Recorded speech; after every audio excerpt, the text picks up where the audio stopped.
دوستو، تاریخ انسانی میں یروشلم ایک وہ شہر ہے جو دنیا میں موجود تین سب سے بڑے اور اہم مذاہب یعنی مسلمان، عیسائی اور یہودیوں کے لیے مذہب کے لحاظ سے نہایت ہی اہمیت کا حامل ہے۔ اس شہر کی تاریخ نہایت ہی پرانی ہے اور کئی مرتبہ اس پر حملے بھی ہوئے جس کے دوران یہودی دربدر ہو کر رہ گئے۔ آج بھی ماہر قدیمہ ان قدیم کھنڈرات میں موجود وہ عمارتیں تلاش کرنے کی کوشش کرتے ہیں جو اس شہر کے اجڑنے کے دوران نظروں سے اوجھل ہو گئی۔ پہلی بار یہ شہر حضرت داؤد علیہ السلام کے دور میں تعمیر ہوا۔ وہ اللہ کے ایک جلیل القدر پیغمبر تھے جن کا نام قرآن مجید میں 16 مرتبہ آیا ہے، اور وہ پہلے پیغمبر ہے جنہیں بنی اسرائیل کی بادشاہت بھی عطا ہوئی۔ قرآن پاک میں حضرت آدم علیہ السلام کے علاوہ حضرت داؤد علیہ السلام وہ واحد پیغمبر ہیں جنہیں خلیفہ کہہ کر بھی پکارا گیا ہے۔ آپ کو بادشاہت ملنے سے قبل 1000 پہلے وہ دور تھا جب بنی اسرائیل سے فلسطین کے اکثر علاقے چھینے جا چکے تھے۔ اس وقت بنی اسرائیل کے حکمران حضرت شمیل علیہ السلام تھے جو کہ بہت بوڑھے ہو چکے تھے،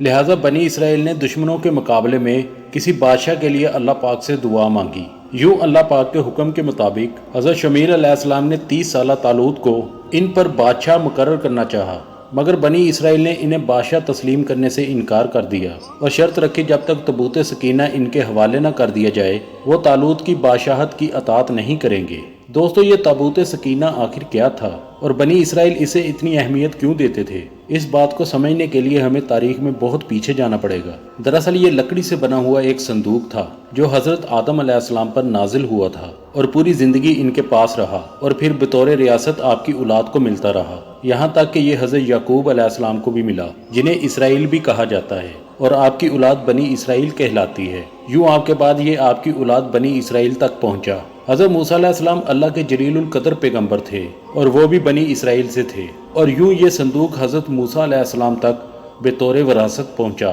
قصص الانبیاء کے مطابق اس صندوق کے اندر تورات کا اصل نسخہ اور پتھر کی 2 تختیاں جو کوہ سینا پر حضرت موسیٰ علیہ السلام کو عطا کی گئی تھی، حضرت موسیٰ اور حضرت ہارون کا عصا اور بحرن، اور اس کے علاوہ من و سلوہ کا من ایک برتن میں محفوظ تھا تاکہ آنے والی نسلیں اللہ کے اس احسان کو یاد رکھیں جو کہ صحرا میں بھٹکنے کے بعد اللہ تعالیٰ نے ان کو عطا فرمایا۔ کیونکہ جب حضرت موسیٰ علیہ السلام اپنی قوم کو فرعون سے نجات دلا کر ایک صحرا میں پہنچے، یہ ایک ویران صحرا میں تنہا موجود تھے، کھانے پینے کا کوئی ذریعہ نہ تھا، لہٰذا اللہ پاک کے حکم سے من و سلوہ کا کھانا ان پر اترتا تھا۔ یہ تابوت دراصل اللہ کی طرف سے بنی اسرائیل کے لیے رحمت اور برکت کا باعث تحفہ تھا، اور انہیں جب بھی کوئی مشکل پیش ہوتی یا جنگ میں ہار کا خطرہ ہوتا، بنی اسرائیل اس تابوت کو سامنے رکھ کر اللہ پاک سے جو بھی دعا کرتے وہ قبول ہوتی تھی، یعنی کہ یہ تابوت بنی اسرائیل کے لیے تابوت سکینہ ثابت ہوا۔ مگر جب بنی اسرائیلی گناہوں میں مبتلا ہو گئے اور سرکش ہو گئے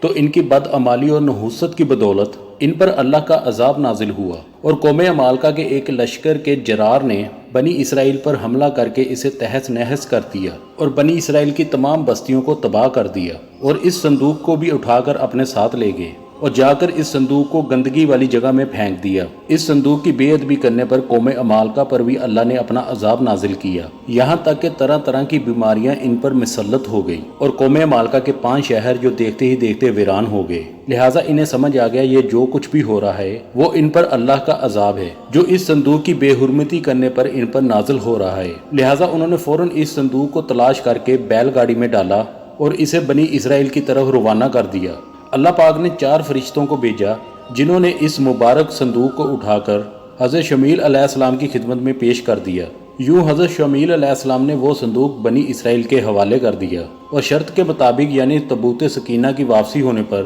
بنی اسرائیل نے طالوت کو اپنا بادشاہ تسلیم کر لیا۔ دوستو، حضرت داؤد علیہ السلام نے طالوت کے لشکر میں کم عمری میں شمولیت اختیار کی۔ اس وقت فلسطینیوں کے سپہ سالار جالوت نے اسرائیلیوں کو مقابلے کی دعوت دی، مگر پورے اسرائیلیوں میں کسی کی بھی اس سے مقابلہ کرنے کی ہمت نہ تھی، مگر حضرت داؤد علیہ السلام اس کے مقابلے میں نکلے اور اسے قتل کر دیا۔ اس واقعے نے حضرت داؤد علیہ السلام کو بنی اسرائیل کی آنکھوں کا تارا بنا دیا، اور بنی اسرائیل کے دل میں حضرت داؤد علیہ السلام کے لیے بہت محبت پیدا ہو گئی۔ لہٰذا طالوت نے اپنی بیٹی حضرت داؤد علیہ السلام سے بیاہ دی، اور یوں وقت گزرتا گیا یہاں تک کہ حضرت داؤد علیہ السلام بنی اسرائیل کے حکمران بنے اور انہیں نبوت بھی عطا کی گئی۔ آپ ہی نے یروشلم کی بنیاد رکھ کر وہاں تابوت سکینہ کے لیے ایک محل تعمیر کرنا شروع کیا۔ آپ نے بنی اسرائیل پر 40 سال تک حکومت کی، مگر آپ کے دور حیات میں یہ ہیکل بن کر مکمل نہ ہو سکا، اور آپ کے بیٹے حضرت سلیمان علیہ السلام نے اسے مکمل کیا۔